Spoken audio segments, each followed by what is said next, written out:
Sometimes you need to get knocked down before you can really figure out what your fight is and how you need to fight it. Throughout ancient times, institutions of learning have been built on top of hills to convey that great struggle is required to achieve degrees of enlightenment. Each of you had your own unique difficulties with the hill. For some of you, the challenge was actually academics. When you hear the words magna cum laude, you know that's not you. That's not you. You worked hard, you did your best, but you didn't make A's or B's, sometimes C's. You never made the dean's list, but that's okay. You're here on top of the hill. And I want to say something to that. You know, sometimes your grades don't give a real indication of what your greatness might be. So it really is okay. For others, it was financial.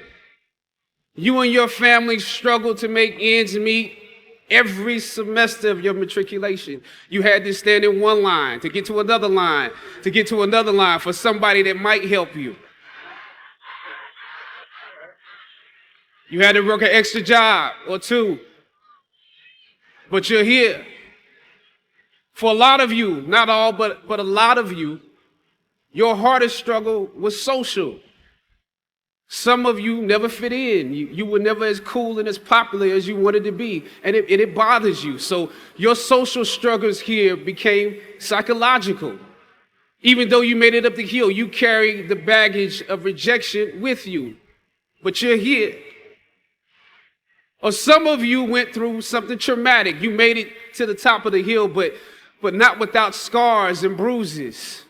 Some of you fit in too much. You were on the yard rapping on your frat block when you were supposed to be in class. Or you got caught up in the DC party life. You carry the baggage of too much acceptance. When completing a long climb, one first experiences dizziness, disorientation, and shortness of breath due to the high altitude. But once you become accustomed to the climb, your mind opens up to the tranquility of the triumph. Oftentimes, the mind is flooded with realizations that were for some reason harder to come to when you were at a lower elevation. At this moment, most of you need some realizations because right now you have some big decisions to make. Right now, I urge you, in your breath, in your eyes, in your consciousness, invest in the importance of this moment and cherish it. I know, savor the taste of your triumphs today. Don't just swallow the moment whole without digesting what has actually happened here. Look down over what you conquered and appreciate what God has brought you through. People want to know how to stop the laziness and they want to know how to stop the procrastination. And they have some idea in their head, some kind of a vision of what they want to do, but they don't know where to start. They don't know where to start it. They don't know where to start. And I think most people that are miserable or that are really like dying to be great and dying to have more, we want to change. We want to live a better life. We want to create more for our families. We want to be happier. The desire is there. Just do it. Just pick up a camera and start shooting something. Don't wait to be asked because nobody's going to ask you.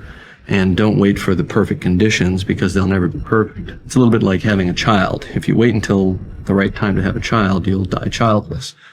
And I think filmmaking is very much the same thing. You just have to take the plunge and just start shooting something. Even if it's bad, you can always hide it, but you will have learned something. Wisdom uninvested in labor is wasted.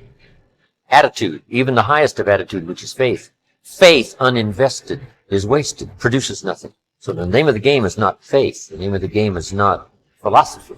The name of the game is to put faith and philosophy into activity so that it starts making progress. So if you want to make real progress, then you really got to look at your life in a different way. You got to say, I got to take control of this process and not just hope it's going to work out like people do who make a resolution. Being able to make the right choices in your life. Being able to go down the right path and not the wrong path. And even if you make that mistake and find yourself in a position that you really didn't want to be in, don't be so hard on yourself. As long as you had the right mindset and the right intent, you can learn from that and build from that and continue to push forward and move on. Every day, making yourself stronger and faster and more flexible and healthier.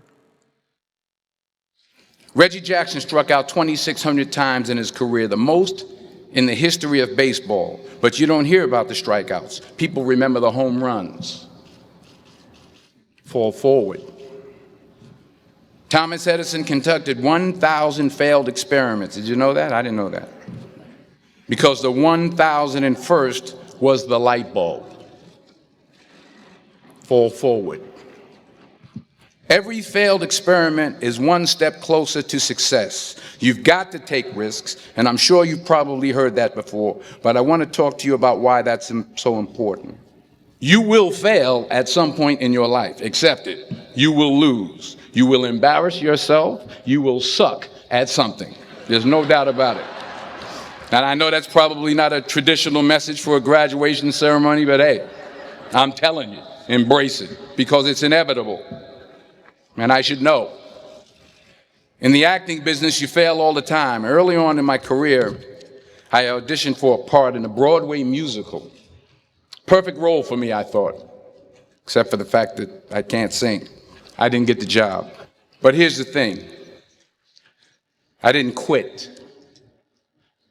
I didn't fall back.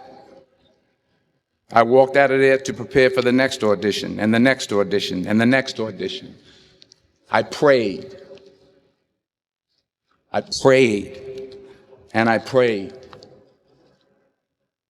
But I continued to fail, and fail, and fail. But it didn't matter, because you know what?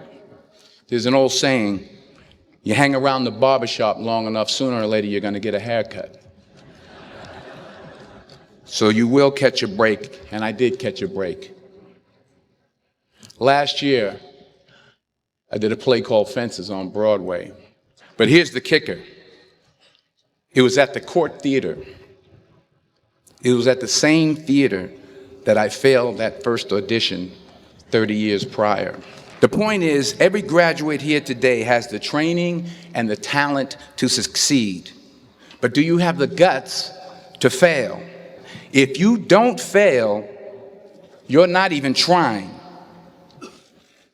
I'll say it again. If you don't fail, you're not even trying. To get something you never had, you have to do something you never did.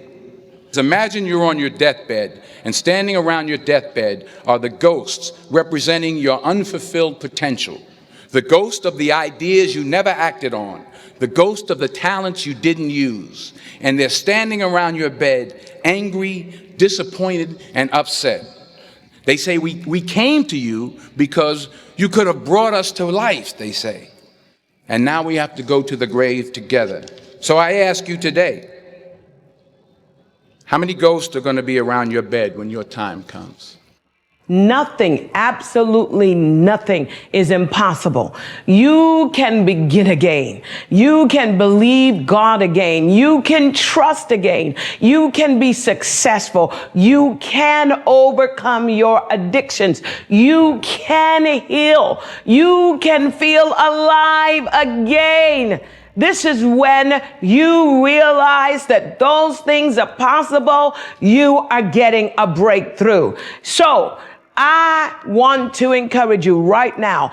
Don't give in. Go for it. Don't give up. Don't throw in the towel. And even if your back is up against the wall, even if you are on the ropes and you are receiving a rope-a-dope financially, listen, you got to fight back. You don't get in life what you want, you get what you fight for. And when you decide that my future, my health, my marriage, my freedom, my happiness, my joy, my peace, my children is worth fighting for, you are securing your breakthrough.